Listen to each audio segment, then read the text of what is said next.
to bring up your headliner and the producer of this show, who is a writer, and wrote one of my favorite lines. And here's the power of storytelling, because he wrote a line. He called me one day and said, "I heard your dad in this line." And he said, "I can hear your dad saying, when you give a man a fish, that man knows where to go for fish." And when you teach a man to fish, you've just destroyed your market base. This man wrote that joke, and I have to tell you the power of storytelling. My father believes he said it.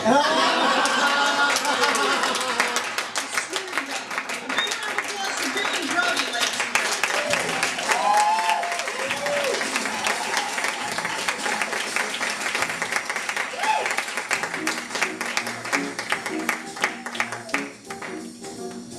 A big round of applause, please, for all the people you've seen tonight. Faith Joyce, the lovely Italian Maria Bamford, Tina DeWay, and Jackie Nation with the best intro I've ever had.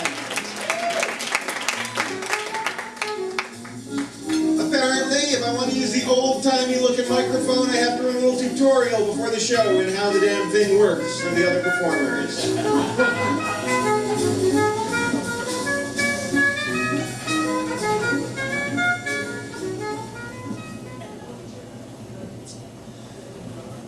I was not an athletic kid.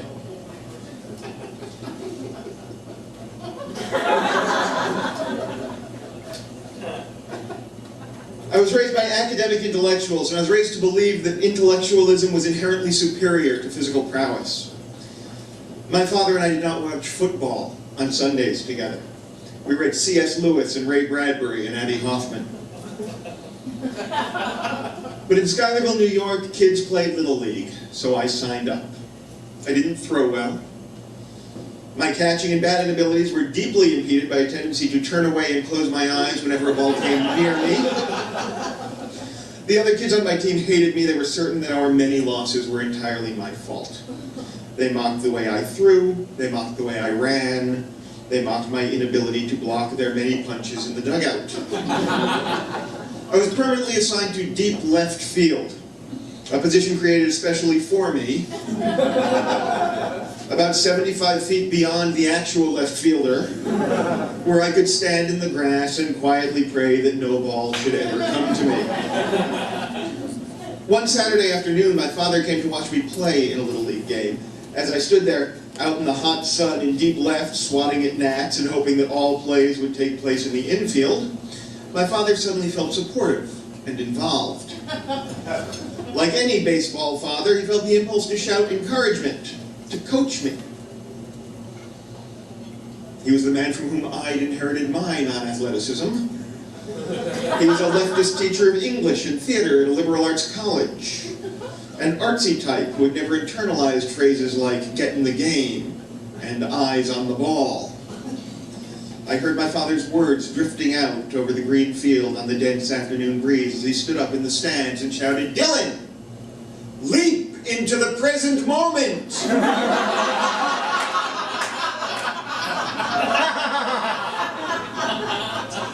I knew, even as I heard it, that this would be one more reason for my teammates to ridicule and penalize me.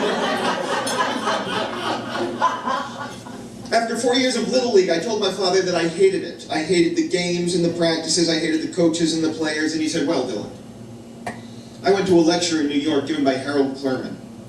And an actor asked him how to get through the endless and painful process of auditions and rejections, and Harold Clurman said, "I went into my doctor and I said, 'Doctor, it hurts when I do this.' And my doctor said, 'Then don't do this.'" I stared at him because I was 9, and he said, "It's an old joke, Dylan. The point is, you can quit if you want." What a moment of relief. The idea that I didn't have to go to Little League if I didn't want to, that I could stop doing that which caused me unhappiness. I quit Little League. I took up the life of the intellectual, the reader, the writer, and I tried hard to believe that this made me inherently superior to those who pursued athletics and were well liked by their classmates. Little League was not the only place that I was bullied. In third grade, when for perhaps the 500th time I came home bruised and crying, my father explained to me that the town bullies did not beat me up because they hated me. He explained to me that they beat me up because they were jealous. They were jealous of my intelligence and my ability to make my teachers laugh. They were jealous of my good grades and my non-violent relationship with my parents. My father did not explain to me that it wouldn't help to tell the bullies all of this. I grew up afraid and feeling very much alone. So my father provided for me and tried to prepare me for life as an adult. He taught me to trust my feelings and not to be ashamed. He taught me that it was all right to cry. But because of who he is, it never occurred to him to teach me how to be strong. At the end of 1996, at the beginning of 1997, I had the following conversation with my publisher 5 months in a row. Hi, it's Dylan.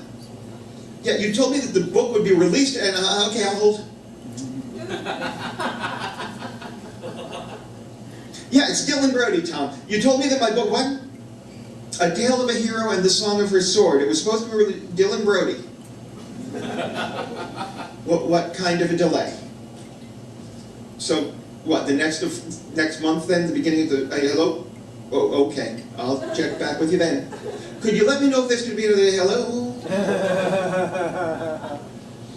This was my first book, and the small advance I received was gone within a month of its receipt. The real pleasure for me was clearly going to come in the publishing. And with each of these conversations, I became a little more depressed, a little more dispirited. I quit sleeping, I quit conversing, I quit writing. In February of '97, my wife said, "You have to talk to somebody.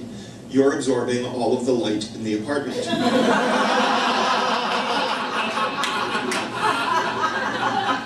I found a therapist in the phone book and made an appointment, but I forgot to write down his name or office number. So I went to the building and stumbled onto another therapist who worked in the same complex and had a free hour. Well, okay, not free. It was available for an hour.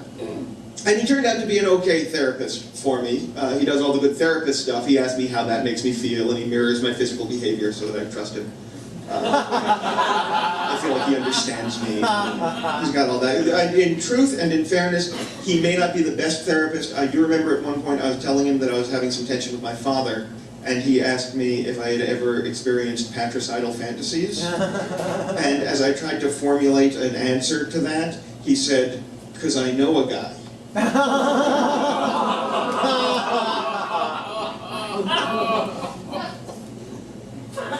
Apart from that, he was a good, and dozing off once. Yeah. But apart from those two things, an excellent therapist.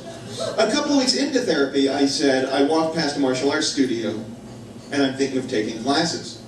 And my therapist nodded slowly, because that's one of the skills they teach at therapy school. It's a slow nod that suggests sort of deep consideration and concern. And he told me it was probably a pretty good idea.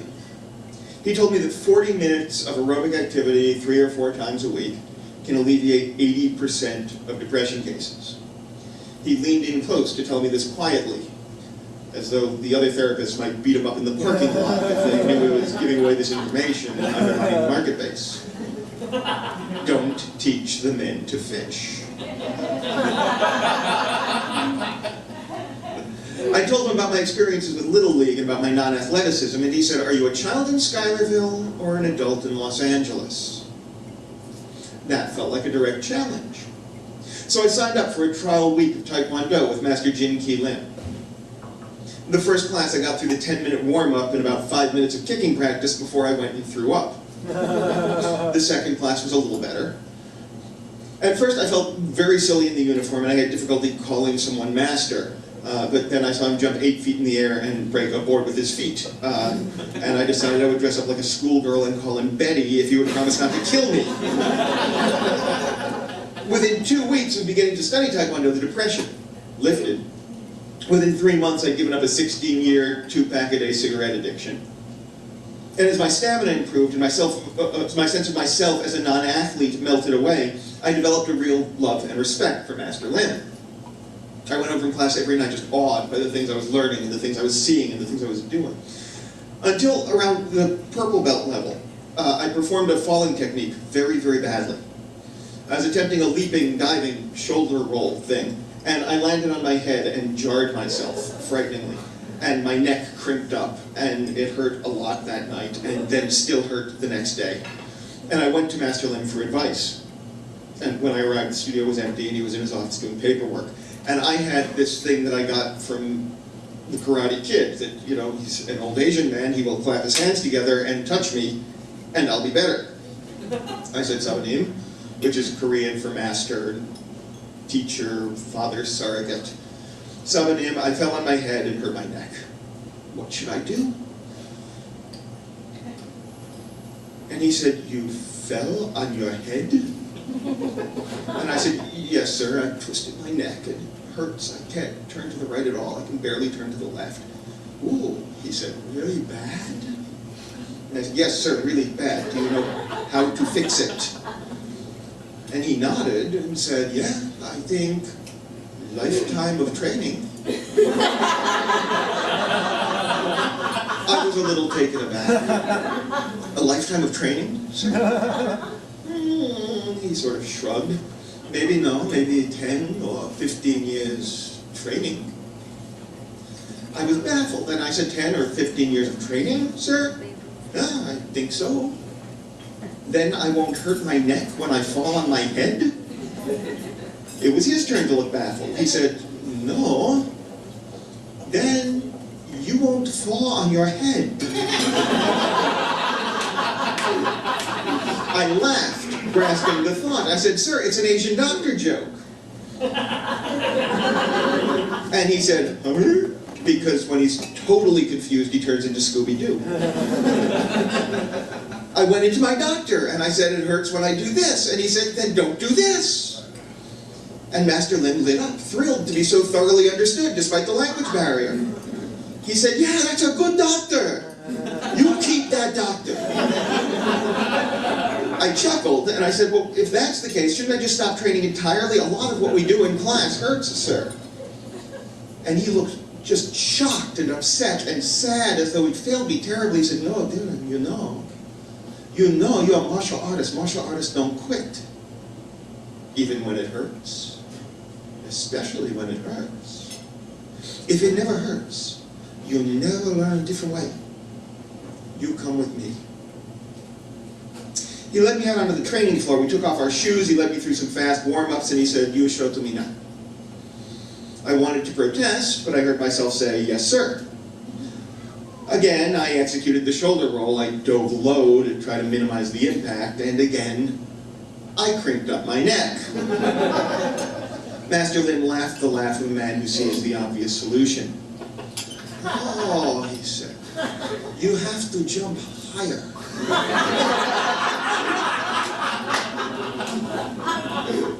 More high means to more time. You move too fast. You try to, oh, he sought the right words. You cannot land before you jump. You see, you cannot finish the falling till you are in the air. You must. I saw him struggling to find the right words in his limited English vocabulary, but I already knew what they were, and I offered them to him. I said, sir, are you telling me I have to leap into the present moment? Again, he was thrilled.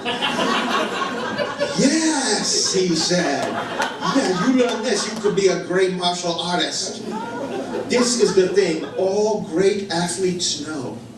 And then, as though he was practicing them on his tongue, testing them out for future use, he repeated the words, yes, Dylan, leap into the present moment.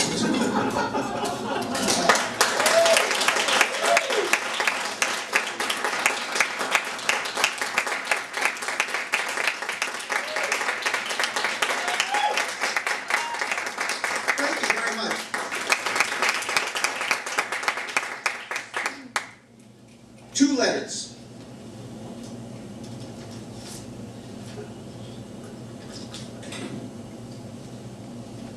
Dave. Is it strange to open an envelope in these emailing, blackberrying, IMing days of the far-flung future and find a priest letter? Even without the flying cars, the Pan Am flights to the satellite we were promised, the unfolding of letter-headed paper must seem antiquated, archaic. Also, I'm typing the letter on a Smith Corona portable typewriter rather than my computer. Wait, you know this typewriter. This is the same one, the one I had at Northfield in my dorm. I wonder if you remember as clearly as I the clacking of keys giving up a slightly metallic echo against the close walls of that tiny room in East Gould. You can't remember the warm, comradely safety that I felt as I typed and you loaded bong hits. A towel carefully stuffed into the crack between the door and the floorboards to keep the smell from escaping into the hallway.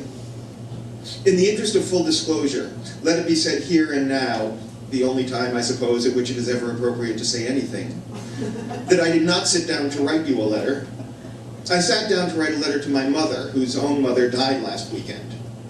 There's a great deal I want to say to her. My mother, that is. Not Grandma, who's dead, and whose funeral I will be attending in New Jersey this Sunday. The thought of writing that letter is daunting, though, so I'm starting with this one, an easier letter, to someone whom I love deeply, but not with the same layers of confusion and ambivalence I feel toward my mother. This letter to you, you see, is a procrastination, a bit of stalling, a way to keep myself from getting down to the writing of that letter to Mom that seems more lengthy and troubling the less I write it.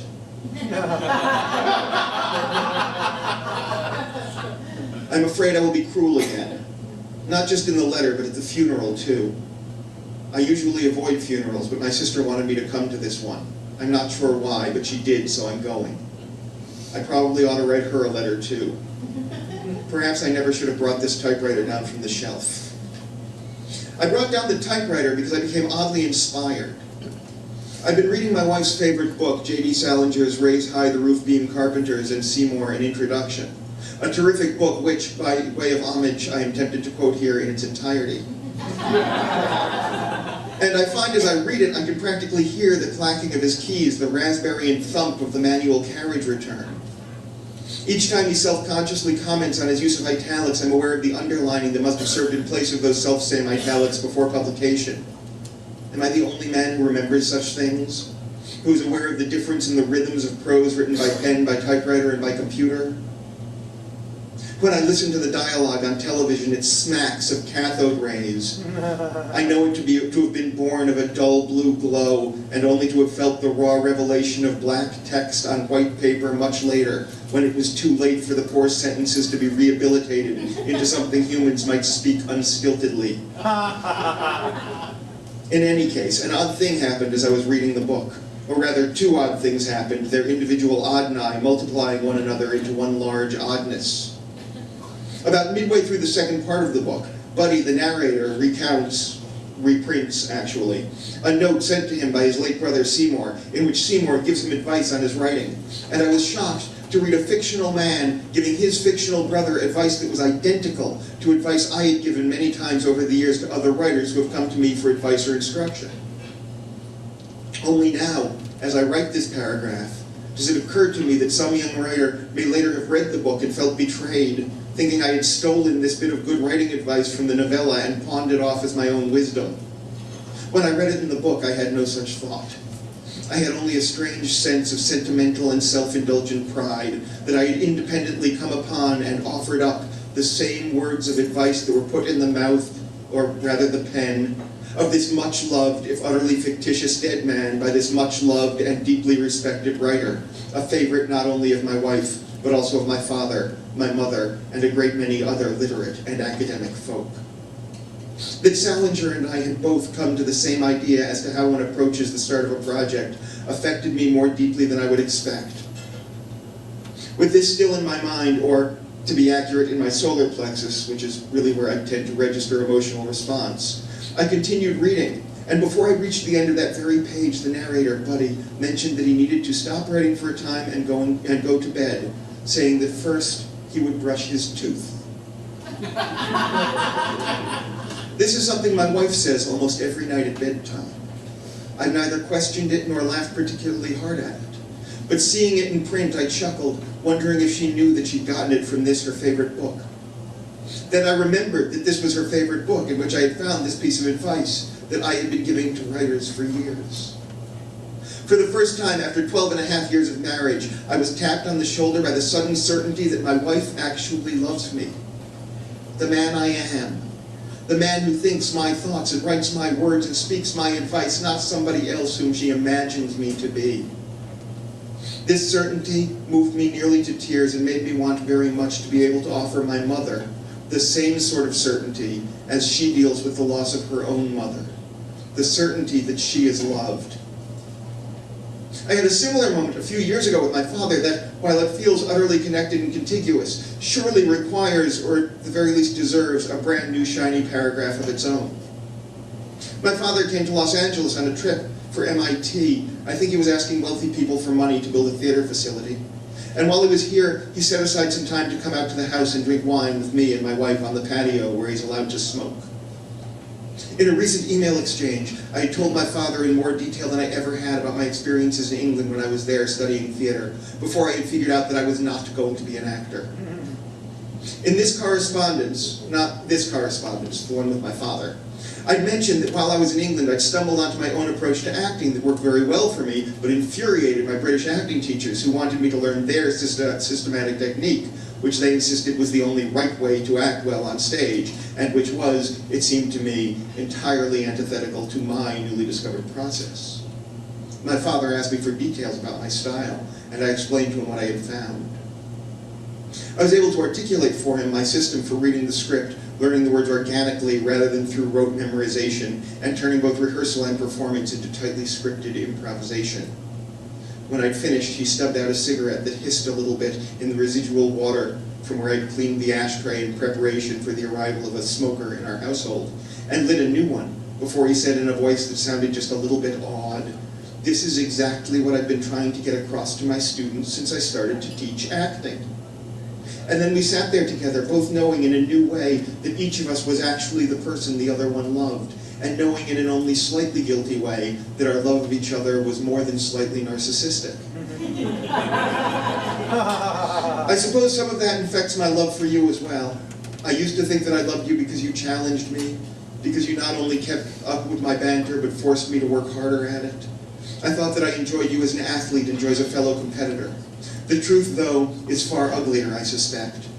The pleasure I take in spending time with you probably grows far more from the sheer joy of knowing that there is someone else in the world who is so like me, who thinks so much the way I do, who laughs at the same word plays and builds conversations around the same references.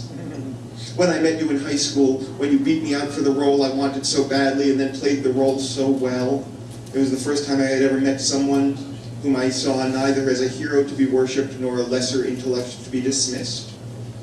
I had lived lonely in a world where those were all I knew. I think now that it's good that I brought down the typewriter for this letter. It keeps me from distracting myself with internet searches. Years ago, when this typewriter was my primary writing school, a close friend of mine owned a computer. He proudly showed me the way in which he could write a paragraph for a college paper and then rewrite it without having to retype the whole page or use Scotch tape and scissors. I scoffed at the absurdity of spending $1,000 for such a machine when retyping was free and Scotch tape cheap. But secretly, I envied him his magical Apple computer. I imagined how productive and prolific I could be with such a machine. Now that I have a computer and a broadband connection and a personal website, I find I write almost exactly as much as I did before and spend an embarrassing amount of time searching for and then downloading humiliatingly tame fetish-specific pornography. It makes me worry that we're amused to appear in my office draped in gauze and dancing on point, her calf muscles elegantly limned by the window-warped light of the setting sun, her fingers simultaneously poised to perfection and utterly relaxed. I might fail to notice that she brought with her an offer of sublime inspiration and instead blurt out a request for a quick hand job. A missed opportunity which, when recognized only much later, I would fraudulently dismiss as inconsequential with the rationalization that I had gotten a good story out of it anyway. Salinger talks about the interest some people take in the lurid secrets of those poets and writers whose work they enjoy. The tendency to enjoy and remember those bits of personal information far more powerfully than the works themselves. He talks about the tendency of writers and poets and great artists of all sorts to have dark character flaws, obsessions, and perverse predilections. I think there's a harder thing here than even he, ruthlessly bashed against the rocks of honesty as he is by his whitewater stream of consciousness, fails to recognize. I suspect that everyone, or if everyone is too broad a generalization, then let me just say almost everyone, has dark hidden flaws, obsessive perversions, shame-laden secrets, hidden, if not skeleton-like, in closets, then very likely in kitchen drawers, under keys to locks long changed, or misfolded maps of upstate New York that they refuse to throw away for reasons they've never been able to explain to their spouses, or in boxes under their beds which hold comic book collections that they laugh easily about, and way down at the bottom, other magazines that they've not looked at since adolescence, but would be able to describe page by page, were it not for their complete inability to admit even to their existence. The fascination with the dark secrets of beloved and admired artists is not, in fact, a demented preoccupation with backstory, but rather a relieved appreciation for proof that the audient, the obvious, if newly minted singular, is not entirely alone in his or her dark secrecy, and even, perhaps, an enthusiastic response to personal similarity that hints at some unfulfilled but privately cherished artistic potential. So tomorrow I will fly east for this funeral, and I will put effort into not being cruel to my mother when in fact what I want is to let her feel entirely loved for who she is, which is difficult because her thoughts, her secrets, her dark shame are not enough like mine for me to embrace them as my own. I do not know them all, but the near umbilical connection I know she craves repulses me so much that even as I seek connection to her and she to me, I claw, bloody and merciless in what feels like a bid for sheer survival at the withering cord, and then hate myself for being an infant. I'm afraid of funerals. It's not the dead people that scare me or the sense of my own mortality. It's the comedy Tourette's. The more emotionally charged a situation is, the more jokes I write. The more somber the people around me become, the more difficulty I have keeping the jokes from spitting out of my mouth. I can feel joke-telling tension forming in my throat even now, tension that years of professional performing have done away with behind the microphone, but that return when I am near family, when I am with those who knew me when jokes were not my profession but my defense. In the past 4 days since my grandmother's death, I have written and performed 5 new minutes on her Alzheimer's decline. And 1 new particularly caustic joke about my mother. All funny. All work that will probably remain in my act long after this trip. None appropriate for me to have at the forefront of my inconsiderate mind as I fly to see the people who would be least ready to profit from their entertainment value. Would you mind terribly if I call you from time to time this weekend on my cell phone, blurt out some bit of incomprehensible contextual humor, and then hang up before some breathing ant sees me on the phone and takes umbrage at my inappropriate timing? I suppose that's stupid. Just do me this favor. Over the course of this weekend, please occasionally think of me and imagine me muttering something wry and hilarious about the nature of life and death. The razor-thin moment between being spoon-fed cream of wheat and all debts being erased. Observations about motions that one employs only in departures for buffalo or to escape a mortal coil. I think I'm braced. I finished a glass of scotch during the writing of this letter. It is best that I get on to the other one, the hard one now, before the moment is gone, and its reception can only come as an insensitive afterthought. Dylan.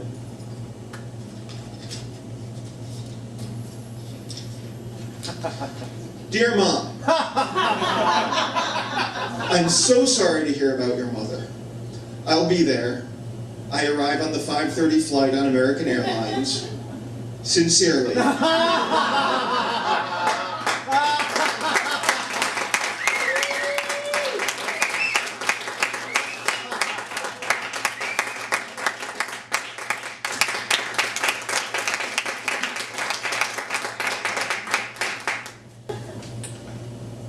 This piece is called Arc. It has never been read in public before. In my early 30s, I began to fear that I just wasn't funny enough to die young. Based on what I knew of my heroes in the comedy world, I believed an early death was the most likely route to immortality. It was around this time that I began to shift my focus from stand-up comedy to writing. I was not getting to be widely known as the reincarnation of Lenny Bruce. Very few people were comparing me to Bill Hicks. I met a woman who was worth living for. I began to think in terms of a literary legacy rather than a legacy of comedic potential unrealized. Part of the change had to do with a lengthening of view that simply comes with age. In youth, I imagined my life as a carefully crafted work of art. But at that age, I didn't have the attention span to get through Nicholas Nickleby. I wrote for my hour-long act in 15-second laugh increments. When I wrote prose, I wrote short fiction, 1,000-word science fiction stories for submission to Asimov's in Galaxy. When I thought of life as art, I imagined a swift curve toward a stellar climax and then a sudden, swift denouement. I imagined myself burning a meteoric legend across the constellations, pissing my name across the sky. Right around the time that I was realizing my career as a comic wasn't going to rocket me to fame and fortune the way I'd hoped, I found out that George Carlin was going to attend a party at a club very near to my home.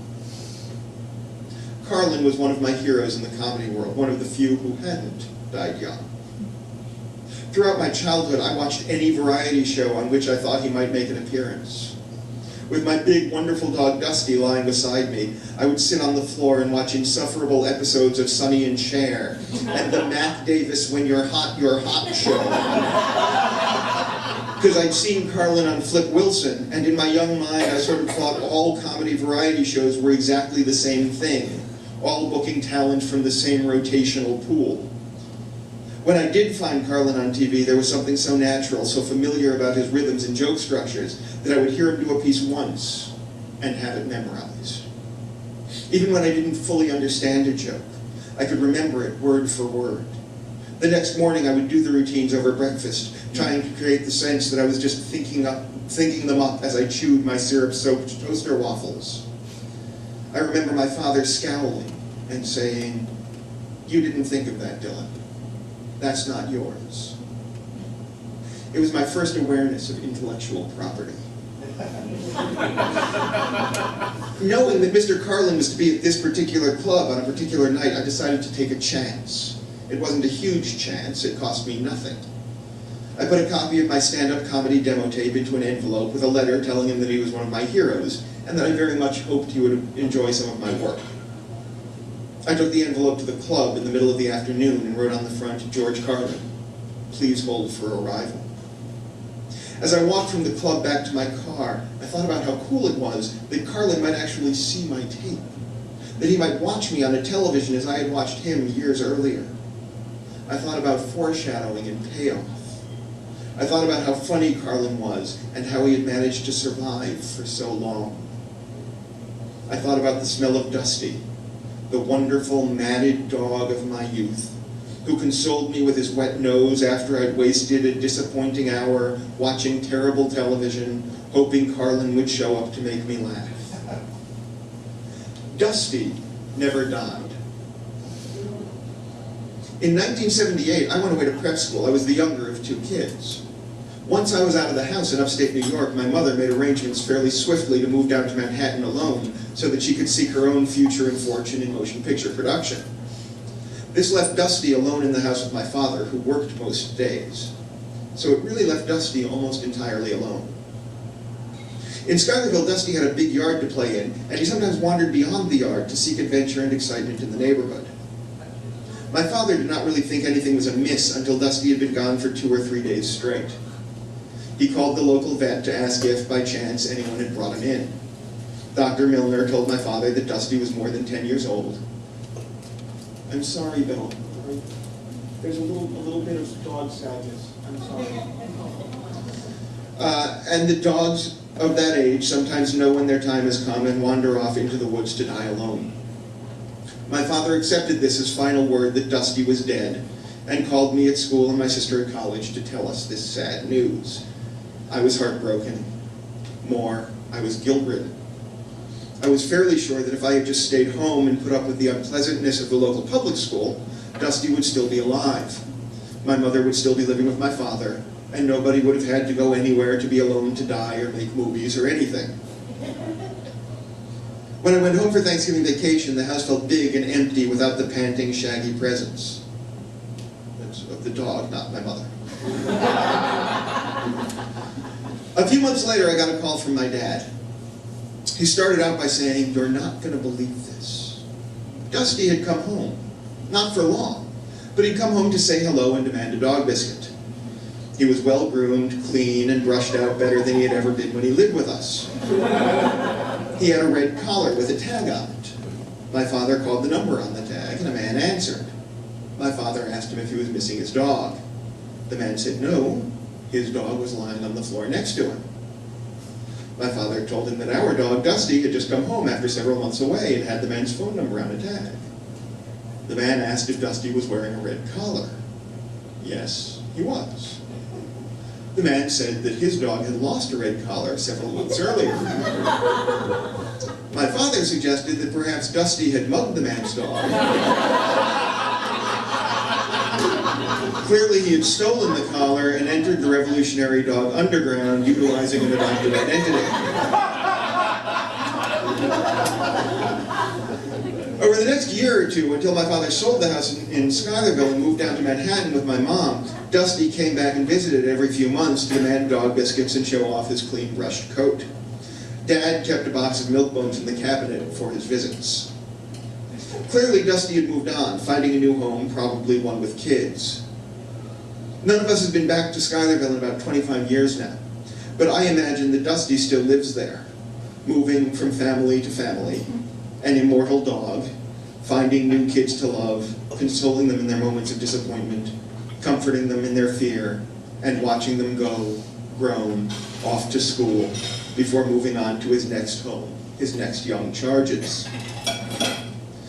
By 1995, I'd stopped trying to get myself comedy bookings altogether. I was actively looking for writing gigs. I submitted jokes to the people at the Letterman show every week for several months, always thinking they were seriously considering me for a job. They took my calls and sounded enthusiastic about my submissions, but they never called me back. My phone rang one afternoon. I answered, and a voice identified itself as George Carlin. I thought about friends of mine who might call me and adopt that identity as a friend. I said, uh-huh. The voice said that it was sorry it had taken so long to contact me. It said that it had been very busy. It said that it had my videotape on top of its VCR for about 6 months, and it had finally gotten around to watching it. I blurted out, "Holy shit, it's really you." The voice paused for a moment, and then said patiently, "Yeah." Anyway, I just thought you deserved a call. You're really very funny, and I didn't think it was polite to just leave you hanging without picking up the phone. I should have been thrilled to hear this. When I think about it now, it thrills me to know that I heard it. At the time, though, I was sad and stoned. Deeply dispirited over the direction my career seemed to be going. So I said, "Great, how about telling the people at Letterman that?" George sounded surprised. He said, "Oh, let me call you back," and hung up on me. 20 minutes later, he called back. He said, "Okay, I don't know if it'll do you any good, but I called the woman over there who I deal with when they book me. I told her you're a very funny young political comic and they should take you seriously. Is that okay?"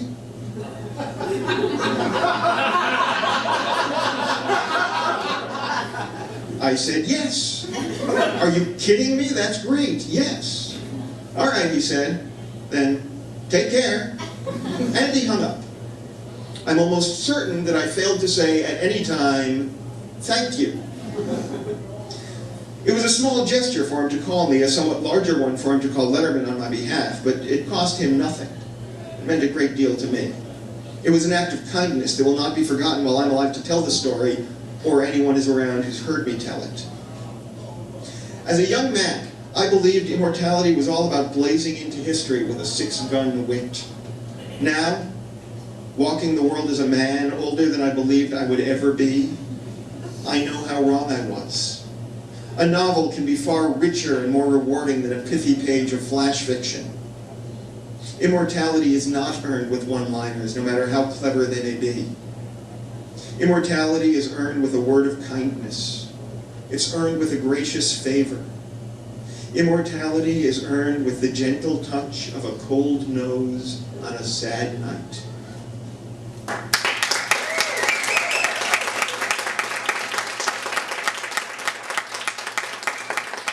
Ladies and gentlemen,